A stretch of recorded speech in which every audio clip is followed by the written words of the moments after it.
Please subscribe my channel. నిండు కుండల తాలిపేరు జలాశయం. భద్రాద్రి కొత్తగూడెం జిల్లా చర్ల మండలంలోని తాలిపేరు ప్రాజెక్టుకు బుధవారం భారీగా వరద నీరు చేరింది. అప్రమత్తమైన అధికారులు 15 గేట్లను ఎత్తి నీటిని దిగువ గోదావరికి విడుదల చేశారు. ఎగువ ఛత్తీస్గఢ్తో పాటు తెలంగాణలో కురుస్తున్న వర్షాలకు జలాశయానికి భారీగా వరద నీరు పోటెత్తింది. తాలిపేరుతో పాటు చింతవాగు, పడిగవాగు, రోటెంతవాగు, రాళ్లవాగులు ఉధృతంగా ప్రవహించడంతో జలాశయానికి ఒక్కసారిగా భారీగా వరద నీరు చేరింది. తేగడ లో లెవెల్ చప్టా మునిగింది.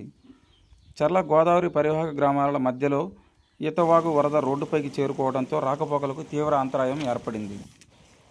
పలు గ్రామాల్లో ప్రధాన రహదారులపైకి, ఇళ్లలోకి చేరిన వరద నీరు. మరోపక్క మారుమూల అటవీ గ్రామాలైన రామచంద్రాపురం, బత్తినపల్లి, బట్టిగూడెం తదితర గ్రామాల్లో వాగులు పొంగి పొర్లుతుండటంతో రాకపోకలు నిలిచిపోయాయి. కావున లోతట్టు ప్రాంతాల ప్రజలు అప్రమత్తంగా ఉండాలని, వాగులు వంకలు దాటేటప్పుడు తగు జాగ్రత్తలు పాటించాలని అధికారులు కోరుచున్నారు. చూస్తూనే ఉండండి మరిన్ని వార్తల కోసం మన ప్రజాగొంతుక న్యూస్.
Beep.